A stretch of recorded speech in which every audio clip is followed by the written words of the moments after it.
This is Jerry Mason, the Kickin Lawyer, and I'm inviting everyone to join us every Tuesday at 5 p.m. on the Kickin Lawyer fan page on Facebook for Law Talk Live, where we discuss business, politics, current events, and the law. If you miss the live version, you can watch the playback on YouTube or listen on your favorite podcast platform.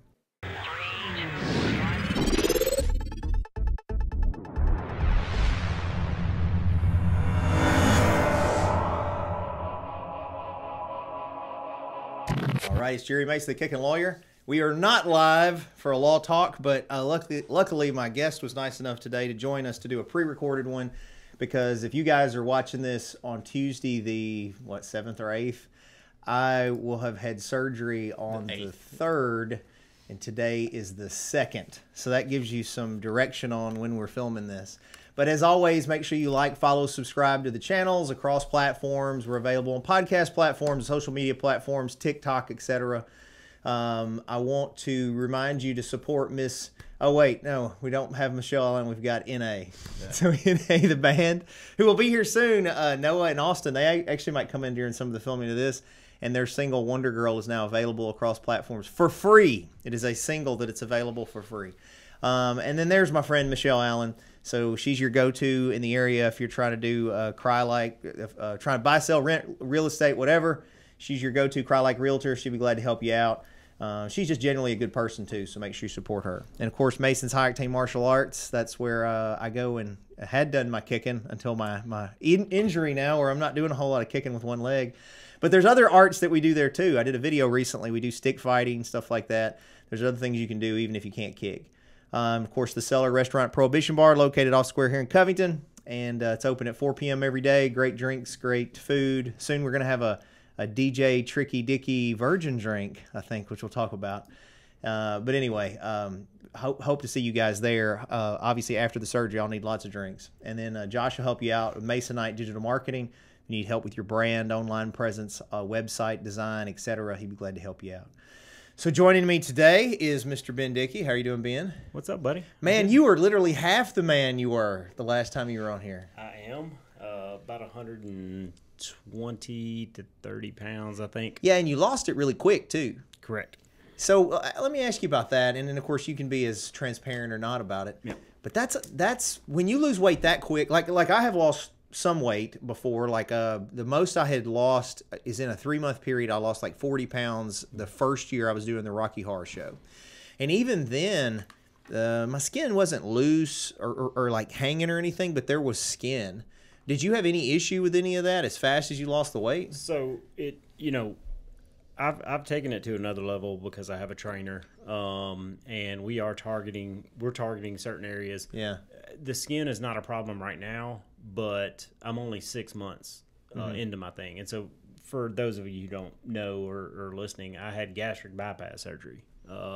That's pretty much the most I guess, invasive one you can have. There's the Dodal switch, there's a gastric sleeve, and then there's the RNUY, or they call it gastric bypass. That's the one I had. That's the most, I guess, most major one. They basically take your stomach, they make it the size of about a golf ball, I think. They bring your small intestine up and hook it to it, and so you have the stomach of the size of a baseball.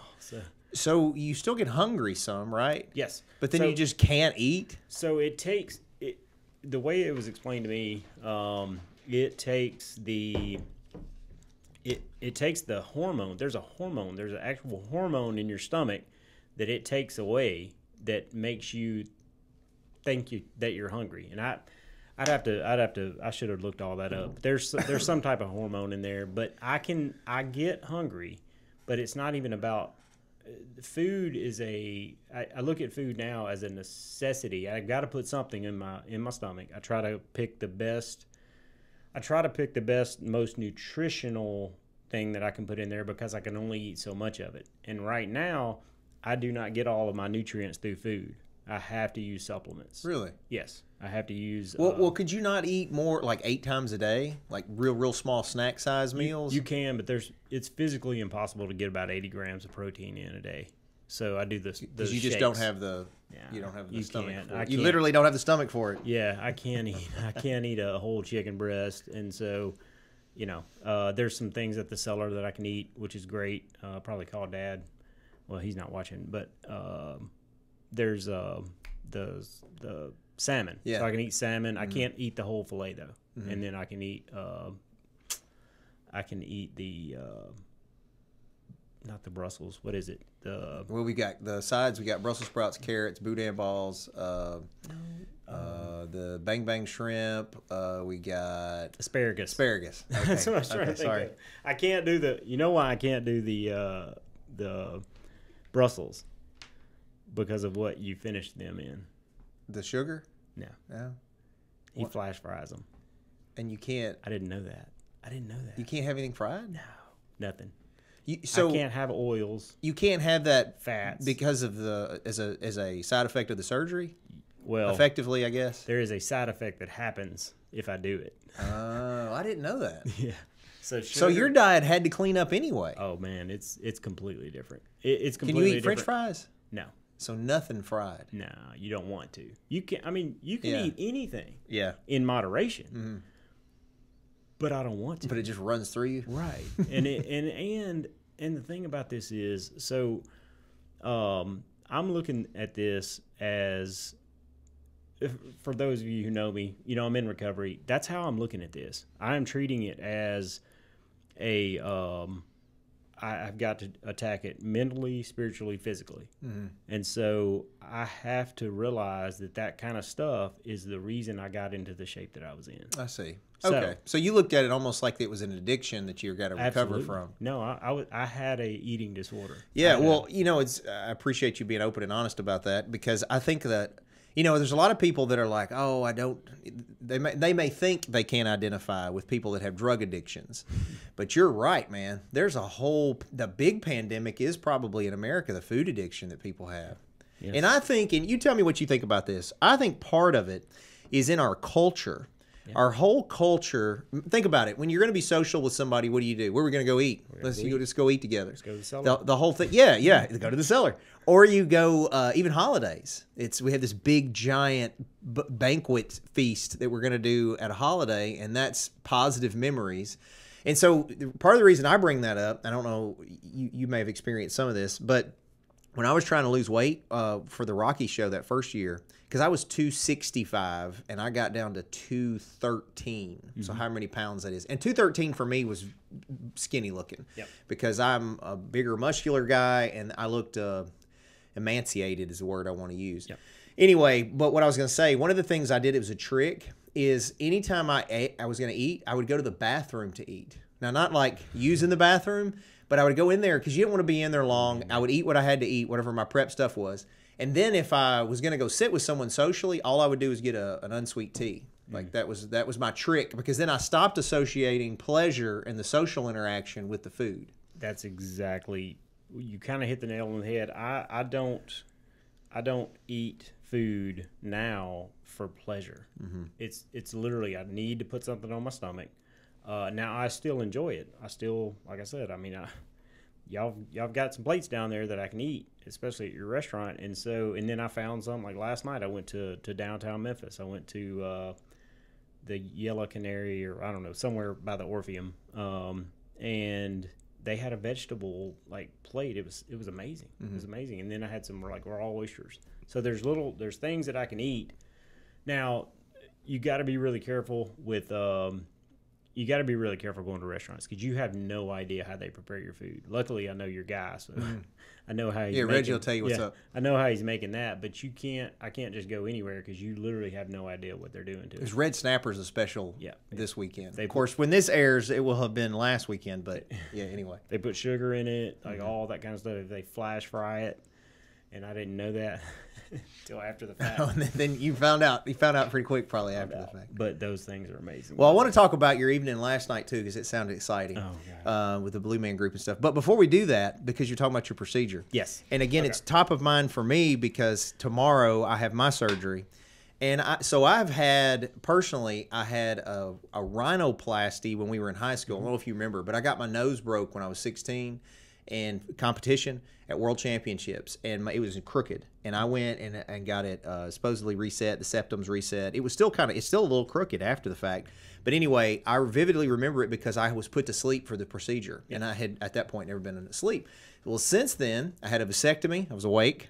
I just had a local. Had a vasectomy reversal and very intensive surgery, and I was awake. I only had local for that. I went to Oklahoma and was awake the entire time. So just so you know, folks, that I'm sure I'll get banned on TikTok for this one, but they literally take your stuff, it's splayed open like this, and they've got these things holding the whole thing open, and you can see everything. And then they go in there and reconnect it, right? Anyway, I had that, and then I had them wisdom teeth out, but this is the in recent memory the most invasive thing I've had where I'm going to be put to sleep.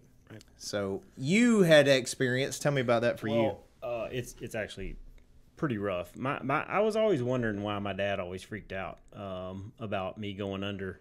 I didn't know this, and I may get the story wrong if any of my family's watching, but from what I understand, his sister passed away from being put under. Oh no! It was a complicated. Something happened while she was under. What was the procedure? I don't know. I wasn't even born. I never met my aunt. Okay. She was gone. Pretty sure she was gone before I was born. Now, in the defense of medicine, that would have been 40 plus years ago. Yes. So. By the way, that was a long time ago. They have gotten. Yeah, I mean but anything can happen, right? Yeah, so, sure. Not trying to freak you out or anything, but this is the second time I've been put under. It is so strange. It is so strange to be. And this last time, I met with the anesthesiologist before I went back. I remember meeting with him in not the pre-op room, but they wheeled me in, and I never saw him. He must have came in from the back and hit the button and hit my portal. Wherever they had that, or I guess it was in the arm, the IV thing. I never saw him, and then I woke up when you woke up, were you groggy at all, or were you fine, or did you know what was going on, or? Pain meds were kicked in. I don't remember a whole lot of it. It wasn't until maybe a couple of hours after I'd woken up where I started, it was kind of weird feeling. But when they let you leave, how long did you have to stay? So I stayed in for 3 days. Oh, so you had to stay. I did. So you could eat and everything? Normally you can do 2 days, but I did 3. Yeah. I was like, I just want to do an extra day. They want you to, I had to urinate, before I left, because they were pumping me full of fluids the whole time. I had to walk a couple of times. They only wanted me to do a certain amount of ice chips, and I wanted more. The ice chips were like heaven, because that's all I couldn't eat anything. They had these clear protein drinks that I could drink, and I was on a clear diet for like 3 weeks. I was just doing clear liquids, chicken noodles or chicken broth, bone broth, clear liquid protein drinks, like 15 to 20 grams of protein drinks, a can of chicken noodle soup. This surgery happened right as inflation got really bad, or it's getting worse now, but it had just gotten really bad. The price of groceries had gone up, and I was like, man, I picked the perfect time to have weight loss surgery. Saving money. A can of chicken noodle soup lasted me like 3 days. So, but yeah, I mean, it's scary, I guess. That's the second or third time I've been put under. It's the second time that I remember it being put under. I had my gallbladder taken out too, but well, those are all really. I mean, this is just a knee issue. Yeah. It's going to be on the side of my knee, and he's got the problem is with my specific injury that I know now. I didn't know in the beginning because initially I thought I broke my leg. Yeah. I felt 2 pops, and I thought it was the bone snapping and popping out and in. Anyway. So after the MRI, they see now that my bicep femoris tore off the bone, and that's on the back of your leg, but it connects sort of on the side to the left of my knee. So he's got to go in on the left side. It's the left leg, so he's going in the left side. It's a small incision. And the problem with mine is because I have strong ligaments, tendons, and connective tissue, I didn't blow everything out like most people do with this injury. So there's only been like 22 reported cases of this specific kind of injury in the United States. So there's very limited data on what you should or shouldn't do, rehab-wise or otherwise, because generally what they do with this kind of tear is the whole knee is blown out. Your MCL, all your stuff's blown out. So then when they go fix it, they just go in and repair the bicep femoris because it's inside, and then the nerves, and then everything that's on top of it. So with mine specifically, the problem is there's good tissue on top of it, and he's got to move the good to get in and connect the bad. What I was going to say, though, on the going to sleep is when I was 16, what I remember is I remember the pre-op room talking to kind of like you said, the anesthesiologist. And then I remember, I think it was a female, I remember her in the operation room because I remember getting nervous as I see the light and they're all getting ready to do my, working on your head's kind of scary. And she goes, count backwards from 10. And I remember saying 10. That's it. It's over. I was out. And then I remember being real groggy, but worse on the nose surgery. When I woke up, there's a bunch of stuff on my face because I had these tubes up my nose. Couldn't touch it. And and then it's a little claustrophobic feeling because they had like a mask on me and stuff. So I'm hoping with this knee, it's just kind of in and out. You hit on something before we started this too, about using. You don't think about the little things that you use your leg for. Yeah. I mean, yeah. But what I was going to say is my core. So I had 6 holes in my stomach. Basically, it was done laparoscopically. Ladies, I was told that this is the closest thing to having a C-section. So I now feel your pain. Now you can feel their pain. Just kidding. Just kidding. Don't quote me on that. I've already recorded it now. But so anyway, not using your core. Do you know how hard any cough, laugh, it anything, is right? to not use your core? Yeah. Oh my gosh. So I now, for those of you who know me, I'm in recovery, and there comes times in my life where I've had to take narcotic pain medication. This was one of them. And I'm completely comfortable with it. Thank goodness that narcotic pain medication, I hate them. They make me feel terrible. But I had to take, I don't even remember, I would have to take one just to get up out of the bed. Yeah. So I would take one and lay there for a little while and let it, do whatever it does, and then I would have to get up. So, yeah, I mean, it's crazy in recovery. You take it as prescribed. Like it is a legit medication that it has a medical purpose. Yeah, it has a medical purpose. So I haven't. I'm gonna let you finish. I'm sorry, I didn't mean to interrupt you, but I haven't. I was just telling you this morning about the pain I had, right? And I haven't been taking anything. Yep. Like Motrin is the worst, the biggest I've taken, and honestly, I've only taken maybe 3 of those in the last 10 days. But I know that I'm gonna have to. Yeah, after you're gonna have to take a few, and then the rest of them that I had, I just took them to a drug lockbox because I didn't need them all. Mm-hmm. They only give you, I don't know, like 10 now anyway, 10, 15. Which ones did they give you? Do you know? It's like 0.5, I think, hydrocodone. Well, the reason I ask is that my doctor's already asked me, because they were at the ER, and when I saw 2 different surgeons after the ER. I went to Titan Orthopedic, and then I went to, he sent me to the specialist at Campbell's Clinic. Anyway, all of them were like, what medicine do you want? What medicine do you want? And I was like, nah, dude, I don't want it. And I figured it's because post the operation, I'm going to need it. But I'm curious how, because I've never taken any of it. Yeah. So I don't know how I'll react to any of it. I don't know. The hydros are pretty basic.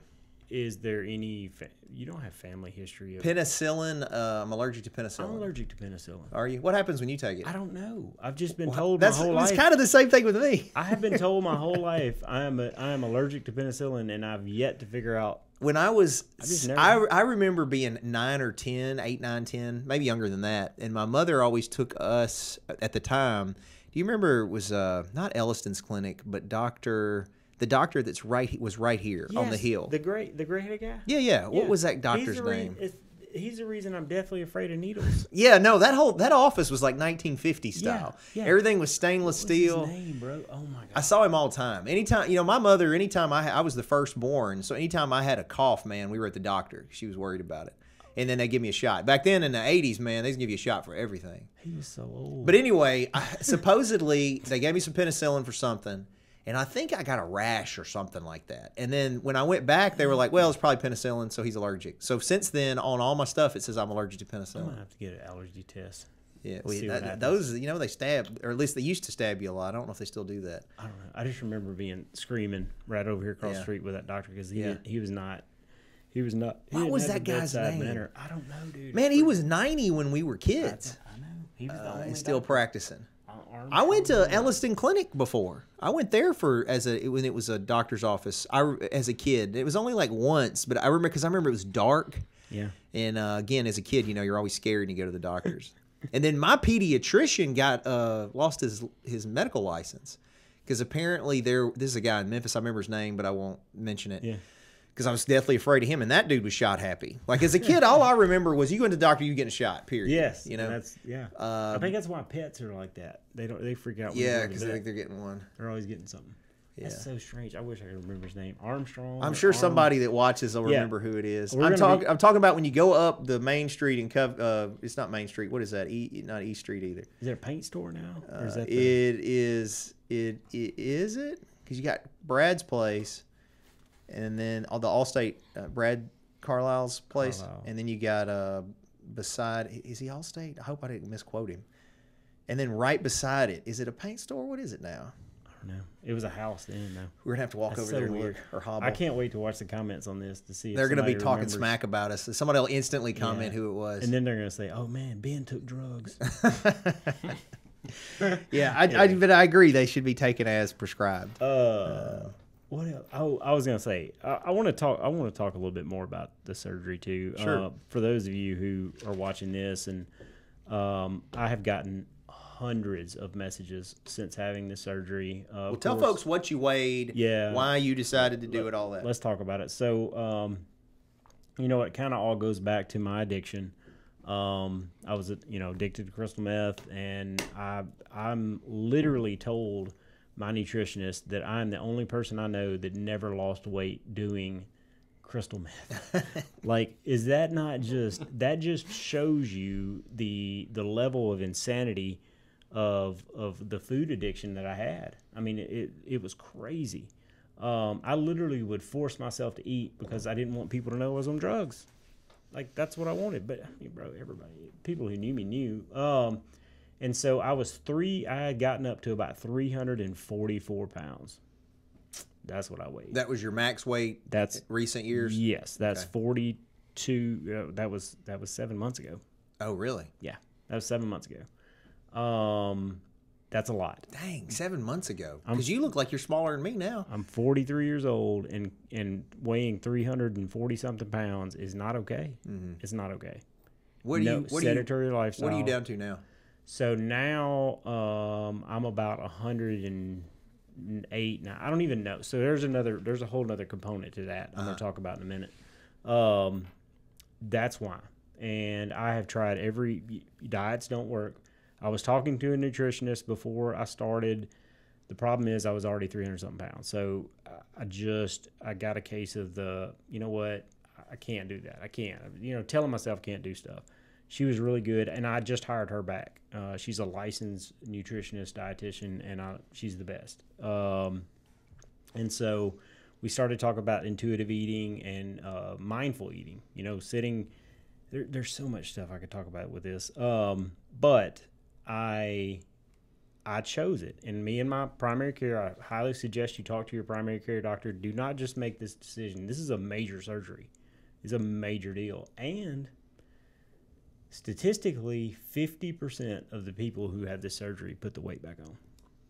50%. I don't see how they can with the stomach small. So with the gastric bypass, it's way harder. With the gastric sleeve, it's not as hard because you have a little bit bigger of a stomach and it can stretch out quicker. Okay. So the portion control is what I have to do for the rest of my life. And I also have to take vitamins for the rest of my life. Mm-hmm. The rest of my natural life, I will have to take supplements.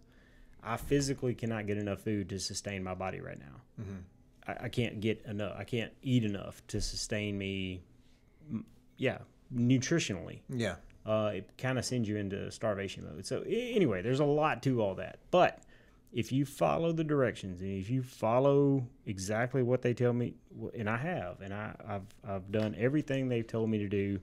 I went to my 6-month checkup. She said normally people lose around 70 to 80, maybe a little bit more pounds. I lost 120. But I have a personal trainer that I was seeing immediately when I was cleared, which is about a month or two after. He has worked with somebody before who's had gastric bypass surgery, so he knew my limitations early on. He's phenomenal. He's assistant worship leader at my church. I'm going to give him a shameless plug. If you live in Memphis, Sean Lloyd. I'll tag him in this too because he's incredible. He's just incredible. And the money that I'm saving by not going to restaurants every day, I spend on him. So, and then I have a nutritionist, and my next step in the process, and this was my plan going in, is a therapist, because I work in mental health. You know, I put people in treatment every day for mental health, substance use disorder, all that stuff. Because I do that for a living, sometimes we're the last people that reach out for help. Yeah. And so I'm going to have a therapist that specializes in disordered eating. That's my plan. And that's what I've been sticking to. I see my trainer 3 times a week. Well, I've personally seen because I've known you this whole time and seen you pretty regularly. And I was joking with you one time about, you having to buy new clothes every week or so. One thing you didn't mention, and you don't have to give me the specific numbers, I'm just curious, was it covered by insurance? So there's a process you have to go through. Mm-hmm. Yes, my Anthem Blue Cross paid for it. I had a deductible, a couple of thousand, I think it's like $3,000. I'd pay for that. But, you meet your medical deductible for the year. Mm-hmm. By the way, another shameless plug, don't forget about deductibles. If you need to go to treatment, please go right now before January hits. I cannot stand that part of this when people are seeking help and they have these ridiculous deductibles. If you have met your deductible this year, please do everything you can to get some help. But everything else was covered. I had to have I had to do a couple of hoops. You have to go, I don't call them hoops. There's things you have to do. You can't just have the surgery unless you got $20,000. Mm-hmm. So you can, if you pay cash, you can get in the next available. Mm-hmm. But if you want insurance to cover it, you're going to have to do certain things. Some insurance companies make you lose weight before. Mm-hmm. Some don't. Now, mine didn't. The one I talked to before, because I thought about doing this before, they want you to do a 6-month thing where you check in. But they didn't make me do that, and I got to thinking. I was like, I wonder if it's because they have to pay for those doctor visits every mm-hmm. couple of weeks. So I didn't have to do all that. I had to have a psych eval, which I passed. Congratulations. Yeah, thank you. I had to have. I did have to get some stuff checked out, some nuclear tests or whatever, and all that, and then some heart stuff. Whatever you call it, I had to do. This is the band NA coming in, Ben. They were trying to sneak in to listen. Let's get them on camera, man. They're all scared to be on camera. This is awesome. I was trying to get Noah over there to be a guest on a pre-recorded podcast, and they're afraid. So I've seen. I didn't mean to interrupt you. I've seen him perform, but you're in the band too. I am in the band. They are NA, the band. Which let's discuss that name too. I don't know what Ben's perspective is on it. Talk about it. Well, I didn't really get consulted on their name, which is fine. I mean, I get it, especially Austin. I'm his dad, and I brag about my marketing skill and whatnot. But I also understand that he disagrees with me on lots of issues, and he's going to stand on his own feet. The NA thing, though, I'm torn on personally. Okay. Well, we're changing it. You're changing it? To the band NA. The band NA. Oh, you're changing it to NA the band. NA the band. NA the band. Austin's mic doesn't work, by the way. I like NA the band better.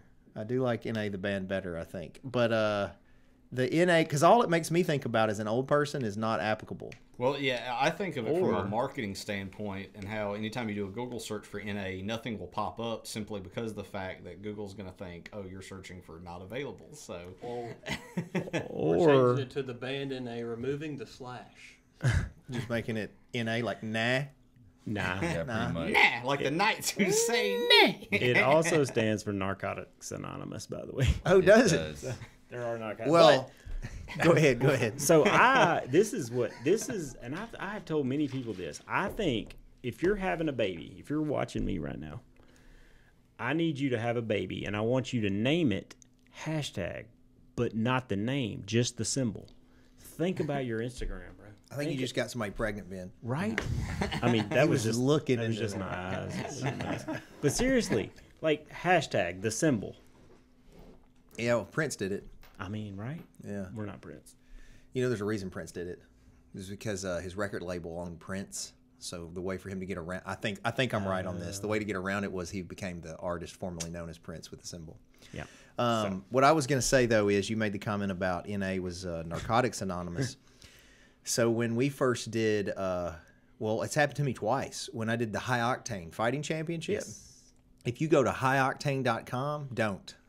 At the time, highoctane.com was a gay porn site. And so initially we were going to be like, High Octane, go to High Octane. And so we ended up having to do the whole thing. I think I did like High Octane. It was either HOFC.com or highoctanefighting.com or something like that. That's what we had to do. And then almost the exact same thing happened when we were doing the Cellar, because there's a Cellar elsewhere that's like a strip club. And it's called The Cellar. And it was the main one that popped up in Google. But there's a lot of sellers. There's a comedy cellar and all this different stuff. So, That's funny. but you do have to be mindful of the name. We're working on a new one now. So like in probably quarter two, spring of next year, Right. I'm hoping to open a vintage record bookstore with a recording studio in it. And it'll really be a couple of businesses in there. One of them is the vintage record bookstore. And so I was going to call it like Jam Records and Books. Yep. Jam, because all my kids' initials are JAM, so it's Jam, records. But at the same time, to me, it pays homage to them. Yeah. But then we're also playing with what to call the record label that would be in the backside where we do the recording. And like he was interested in doing Liberty Records or East Liberty Records because they all grew up on East Liberty. Yep. But then you Google that, there is an East Liberty Records. Anyway, my point is, like, as you develop a business, like the name and logo are very important, and you have to do some good due diligence to find out what. Y'all figure it out, though. What's not there. There's a whole family of marketers in here. Oh, yeah. Oh, no, they're all smart. And they're super talented, too. Yeah. Like, jokes aside, brother, I don't care what you call it. That Wonder Girl single is very good. Yeah. And, again, it's free. So if you guys haven't heard it, you just go to, it's on Spotify, right? Is it on iTunes? It's on Apple Music and pretty much every stream. Yeah. YouTube, YouTube. TikTok. Awesome. Yours works. Have y'all done a video yet? I know somebody that can help you. Somebody that can help with that. Yeah. It's called Masonite Digital Marketing. I want to be in the music. I was in some rap videos in Memphis when I first moved to Memphis. There's some really good rap videos. Well, it's apparently my brother was in a 666 Mafia. He was the white guy running down the railroad tracks. Was this before he was a cop? No, my older brother. Oh, okay. Yeah, I don't even remember what video it was, but he was in it. Yeah. Well, I was going to say, you're talking about other talents besides being in music videos. You were a star last night, right? Okay. So tell us where you went, what you did. Last night, I ended up on the Orpheum stage with the Blue Man Group. Interesting. They needed, I could tell their show. Is that a politically correct group, though, Ben? I don't know. Blue Man Can we say Group? Can we say that? I don't know. Go ahead. So, yeah, I could tell, they were like, oh man, our show's kind of like not going the way we need it. And they were like, man, there's a guy right there. I think you could literally, I'm just kidding. He'll save us. You saved him. I saved him. So yeah, you can go to my Facebook page and just look at it. It's pretty funny. There's a video of you? I was playing chicken. Yeah. Josh, you can't pull it up? No. I have to know beforehand to put it in the OBS program. Well, I thought you could pull it up and I could watch it. And then you can embed it because this is pre-recorded. Oh, that's right. We can link it. Yeah, he can link it in so they can see it. Can we watch it while we're sitting here? So I saw Blue Man Group Played the chicken. in like 96, 7, 8, something like that in Vegas. I saw them in Vegas live. Ed Doyle tagged us in the 5th quarter. There it is. There it is.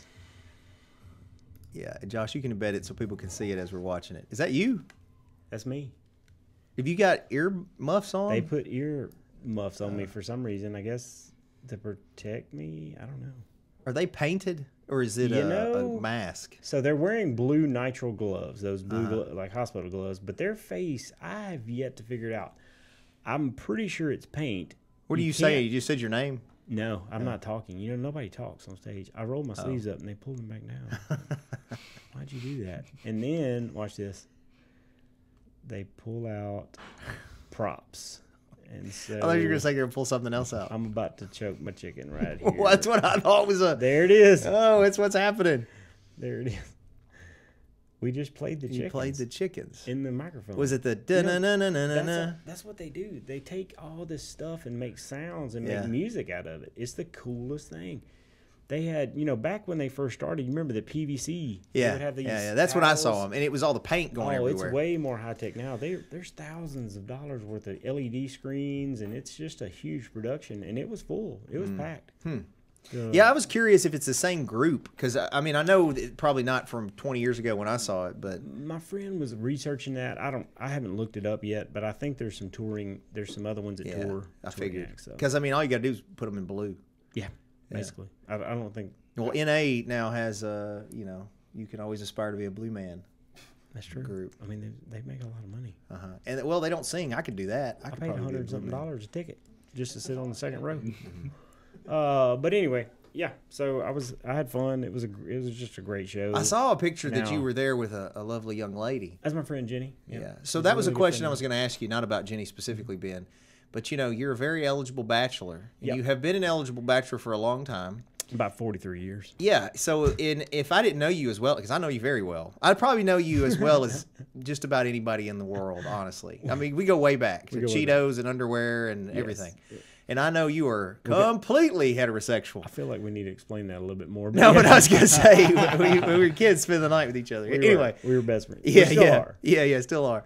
So I was gonna say, if it was a 43-year-old single dude, always been single, I'd be like, maybe he's a little. But you know, I know you're not. So what's the deal, man? So I've dated. I had a serious relationship in recovery. Here's the thing about, because you know my story, and a lot of people on here know my story. So up until I was 30 years old, my life was not manageable. Like I was completely out there, bro. You know, I was 21 years old when I bought a bar. I owned my own bar when I was 21 years old. Not really, and I was DJing, DJing the bar, and then I started DJing the nightclub. It's kind of hard, in that lifestyle. The lifestyle of nightclub and bar industry, it was hard to date. It was just hard for me. And then there's a psychological side to all that. I didn't feel good in my own skin, bro. Literally, this is the first time in my life, and people always ask me how I feel after this surgery. This is the first time in my life I feel good in my own skin, and I'm so focused on working on me right now, and trying to make sure that I don't be a statistic of those 50% of people who put weight back on after this surgery. I'm so focused on all that right now. I haven't really thought about dating. Well, I don't mean to be old school and be like, why haven't you gotten married? Yeah. Because that may not be everybody's path. Yeah. No one knows.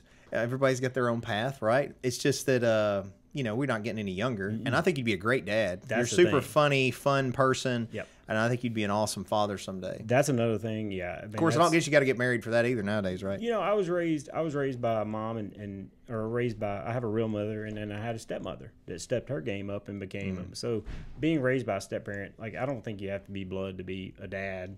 So this is going to turn, I'm going to get so many DMs from single moms like, hey, I'm looking for a stepmom or stepdaddy. Looking for a stepdaddy for the kids. But no, it's always crossed my mind. I will tell you, I got somebody I'm going to introduce you to. that everybody says that that I cherish. There was a time in my life where I did not appreciate. It's not that I didn't appreciate it. There was a time in my life where I just wasn't a very good man.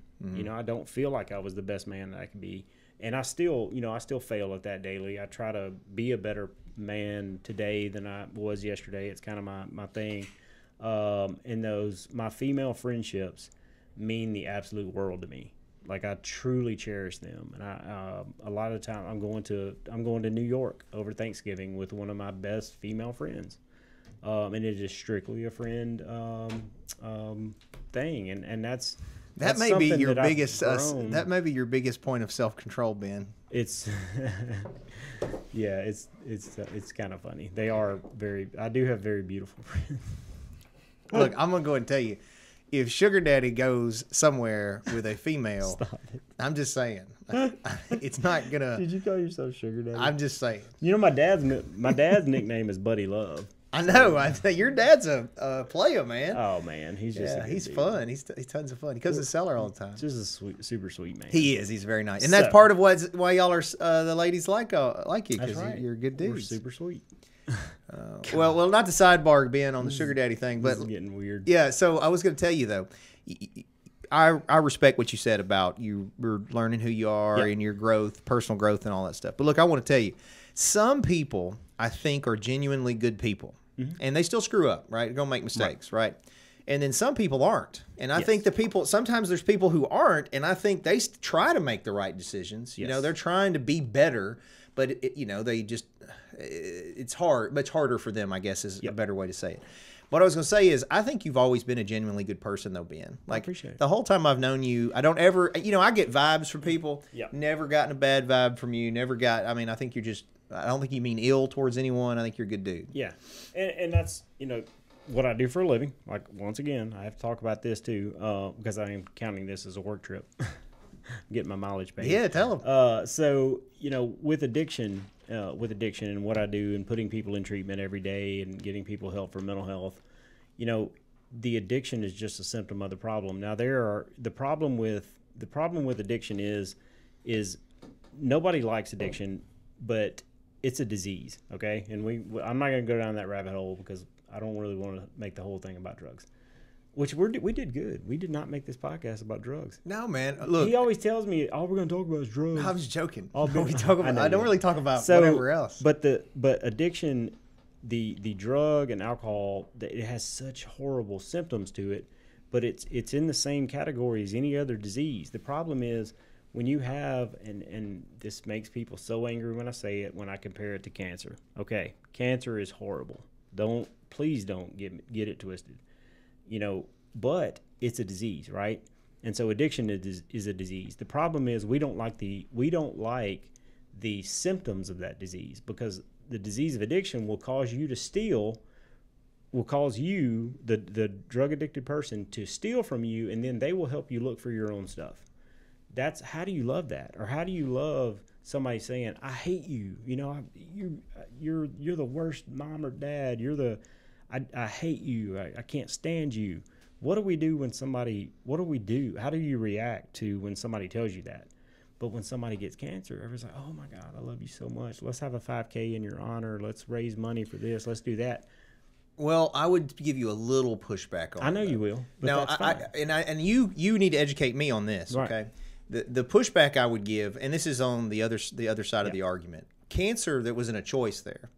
Addiction, right, which is what I think you're fixing to say. Yes. If you have an addictive personality, right, maybe it's an issue no matter what, right? Well, you're born with it. There's a dysregulated that may be neurotransmitter pathway. That information like that is information that I think would help. You have to educate people to it, because the perspective is you say it's addiction, but nobody put that pill in your mouth. You know what I mean? Correct. No, and I'm completely with all that. The problem is, so if you have a family history of it, and that's why I asked you if you have any family history of it.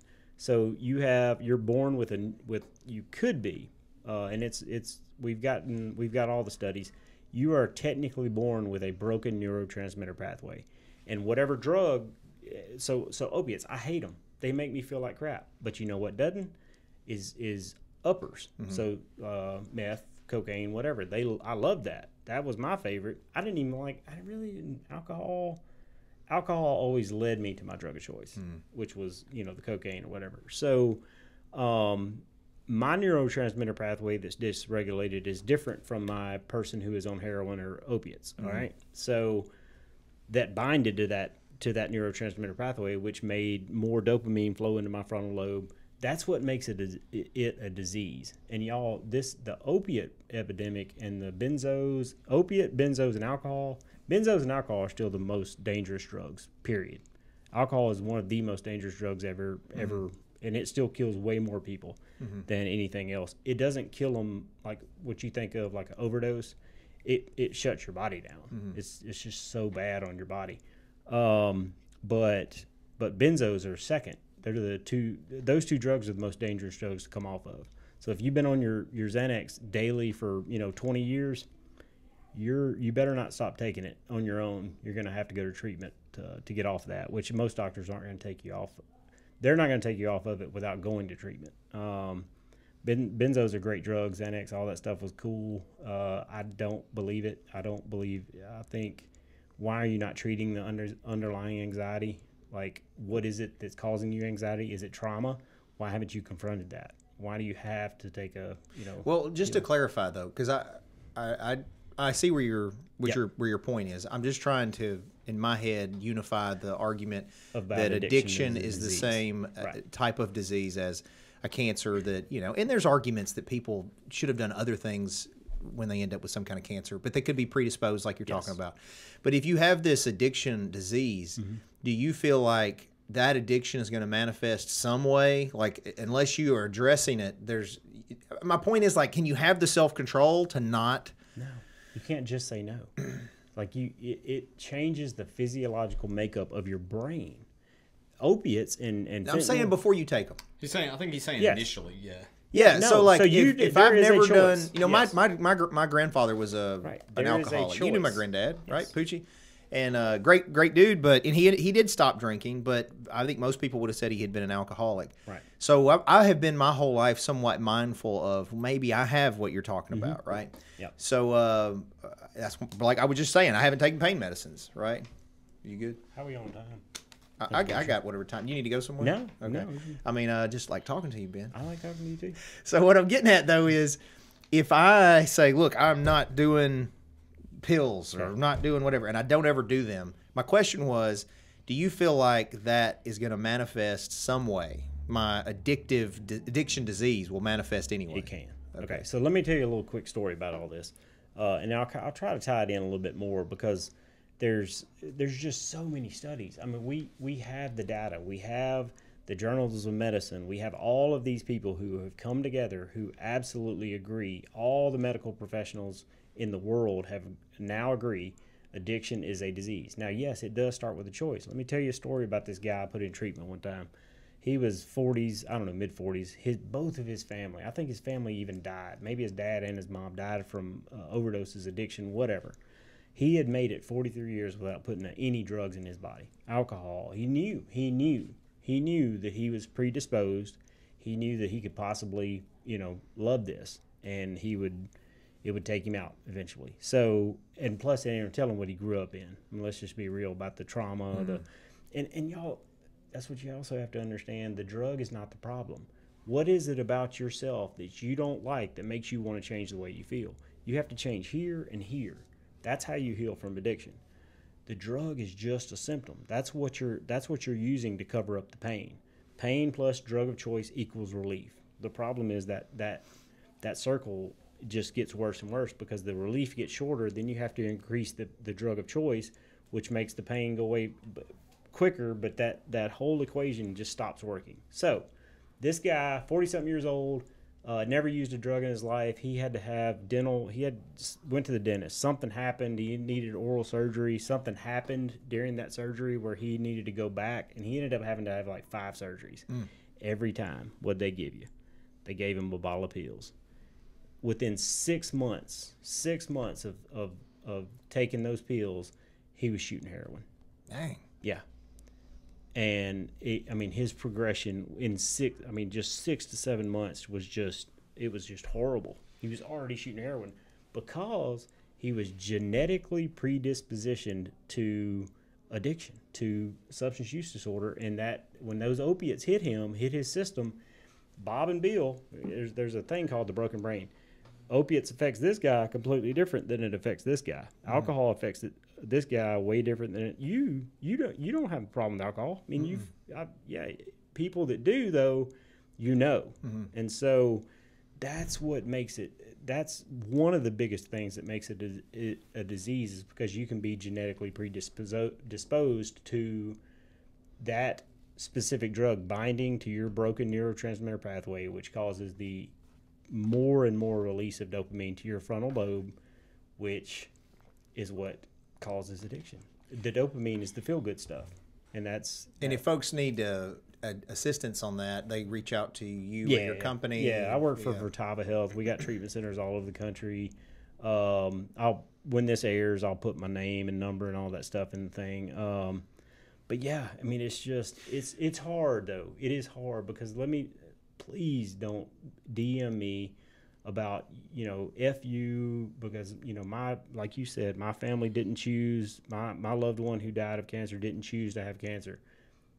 There is a choice. And another thing, the excuses, I don't let these folks get away with excuses anymore. Once they reach out to me, bro, it's over. You have no more excuses. There is treatment for addiction. You're not dead yet, but you're going to be. You're going to die. It's going to kill you. If you're on opiates, you're going to die a little quicker, especially if you're getting off the internet, because 99.9% of those pills are fake and they're laced with fentanyl.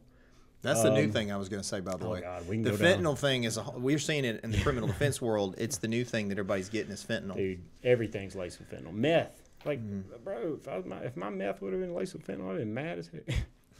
Like, dang it. This is not any good. It's making me go to sleep. Well, I do think that people have more sympathy for folks that became addicted because they were prescribed the medication. You trust your provider.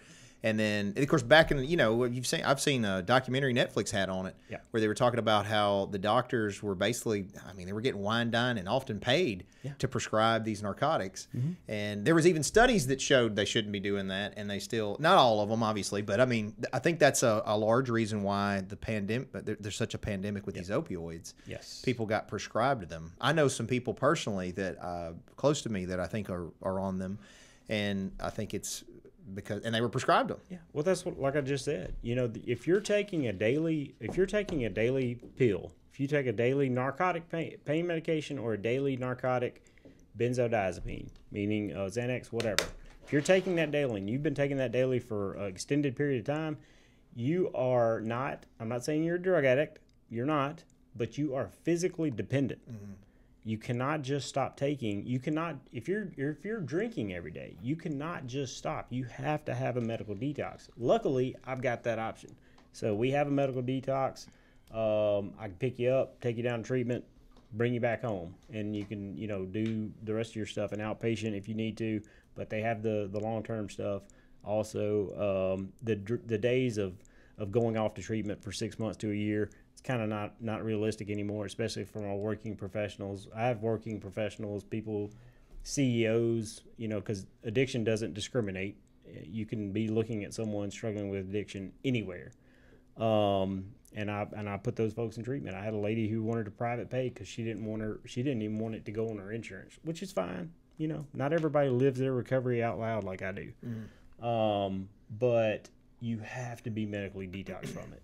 In order to safely. Well, I was going to say, I like to say I'm not addicted to whatever, but me and Austin both are addicted to caffeine. Like, he come in we've been switching, so I drink this amino energy stuff all the time. Literally years, I've been drinking 2 or 3 of these a day. It's pre-workouts, what it is. Because, just sodas is not sufficient. No. And Red Bulls hurt my stomach, but this stuff's cleaner. Anyway, but now we've upgraded to this, what's it called? Alani Noonie or something. They're like double the caffeine. You like that, Noah? You like a lot of Noonie? How many milligrams? 200 milligrams. So I drink Celsius. That's 200 milligrams. Yeah, it's the same. Yeah, so we drink like 2 of those a day. Not, but I got to have it. I got to have the caffeine. If my surgeon's watching this, I don't drink caffeine. Yes, I do. Okay. You're not supposed to drink.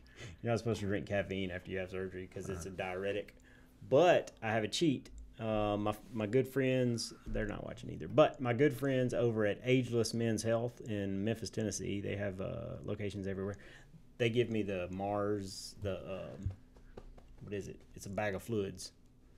Yeah. Mars. It's IV. Yeah, it's just IV hydration. Okay. So I get an IV about every couple of weeks to get my fluid level up. It's got like the B vitamins and all that stuff in it? It's got everything in it. It's just a bag of fluids like you go to the hospital. Thought you were going to say you got your steroids and everything. I know, right in the arm. They give you your test and your tren and all that stuff.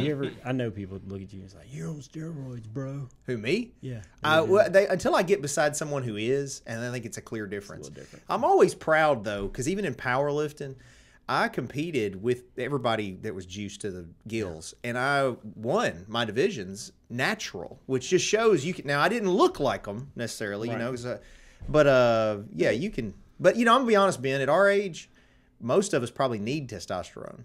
To me, it's almost a fountain of youth. So I'm not on testosterone, but my doctor did, and this goes back to those surgeries I mentioned, because everybody knows all my business.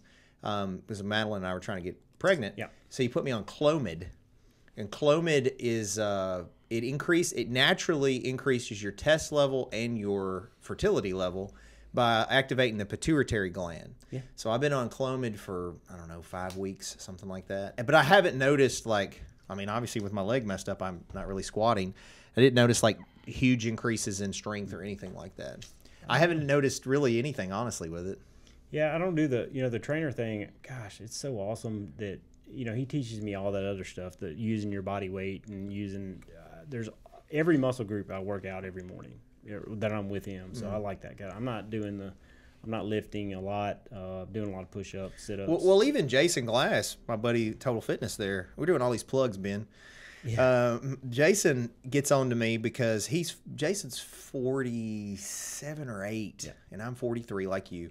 And he was like, "Man, why are you squatting 400 or 500 pounds? Why? Like one time." But it's so hard. I've been so competitive my whole life. Like every time I'm in there, it's a competition against myself often. Like why aren't I doing more reps? Why aren't? And so I don't like the idea of, well, you're trying to maintain. Like because I'm getting older to maintain. I'm like, why am I maintaining? Let's get better, Noah. I get it. I feel you, bro. Yeah. I feel you.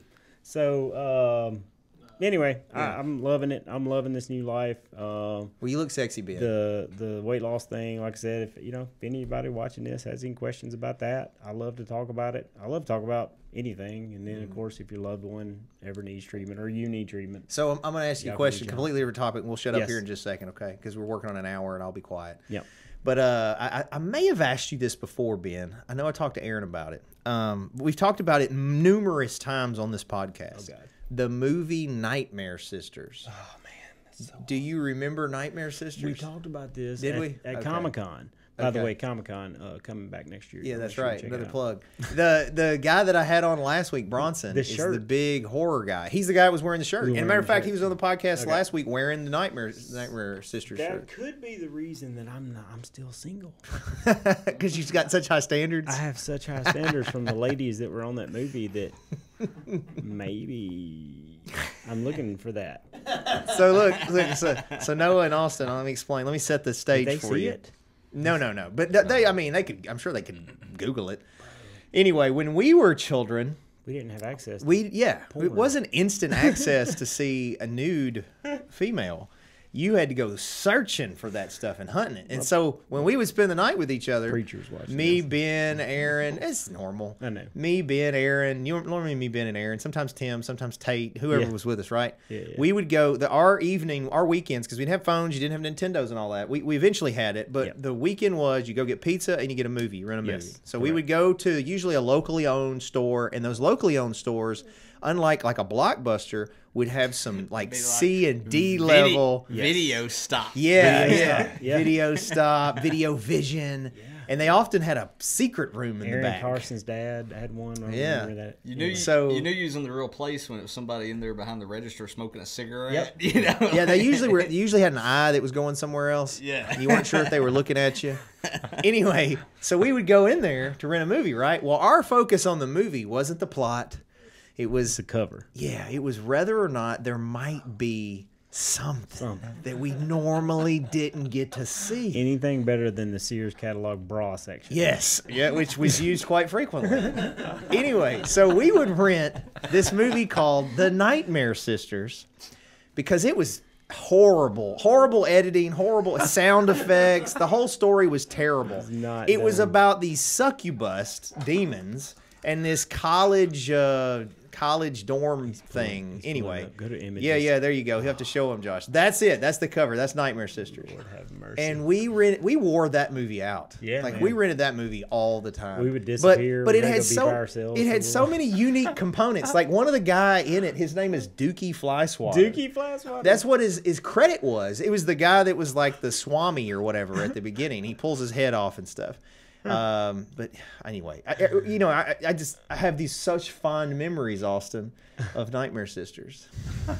Anyway, we'd watch it, and then maybe one of us would disappear for a little while. It's weird. I don't know what was going on. It was usually at your house. Usually Ben's house was where the freedom was. So that is true. Yeah. That's where we shot each other with BB guns and everything. Another shout out. I need to talk about Ed Doyle. He called me earlier, and of course he won't see this till next week, and I got to call him back. So I anyway. love Ed Doyle. I just wanted to give one You more do realize shout-out. before you shout out Ed Doyle, we just talked about nudity in this terrible movie. Yeah, but he's a preacher. And then in the next sentence, you got Church Under the Tree. Church guy. Under the Tree. Yeah. Because we need it, obviously. Yeah. We, Yeah. No, definitely. If anybody needs to be there, I do. But no, because I think he talked about me on the last one, so I want to make sure I plug him. I'm still driving my brand new Express Chevrolet Silverado because of Ed Doyle. Well, I'll tell you the last thing. Actually, and your then family sold it to me. I'll end it. Yeah, Mike Pegg. Pegg. Yeah, shout out to him, Express Shout out. Chevrolet.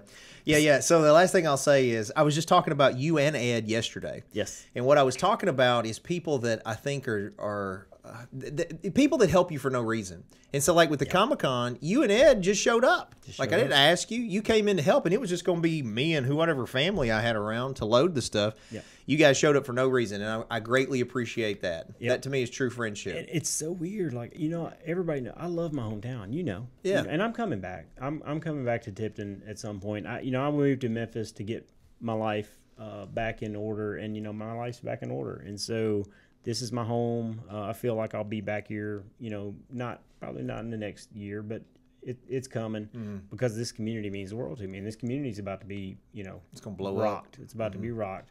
And Ed Doyle, man, makes me love my city again because he loves it so much. And he just got here.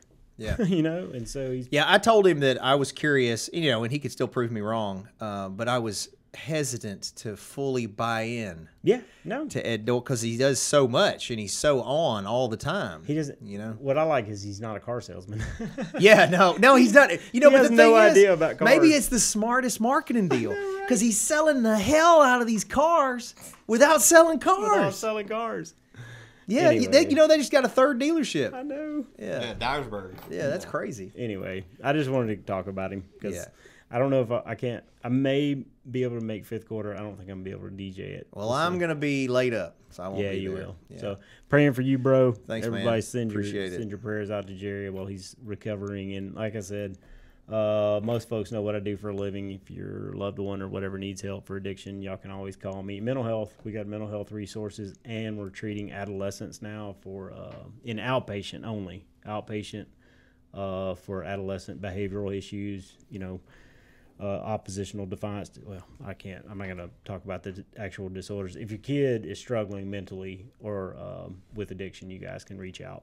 So Cool. 13 to 17-year-olds. And I appreciate you stepping up and stepping in Yeah. to be on this pre-recorded episode too, Ben.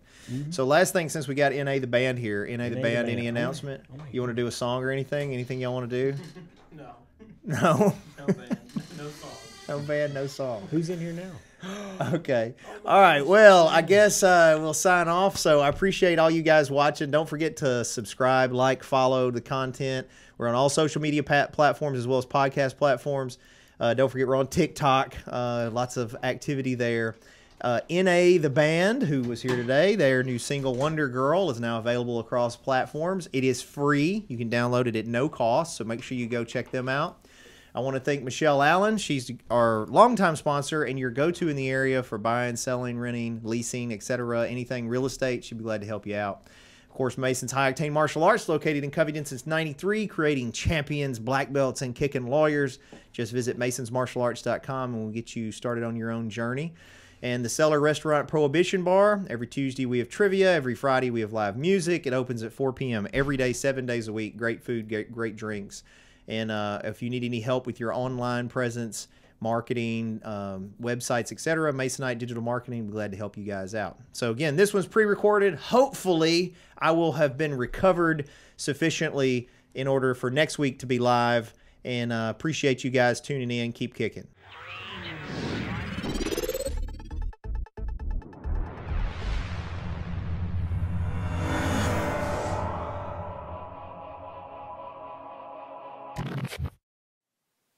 Thanks for watching, guys. Just remember that this is not legal advice or investment advice or business advice. This is for fun and entertainment purposes only.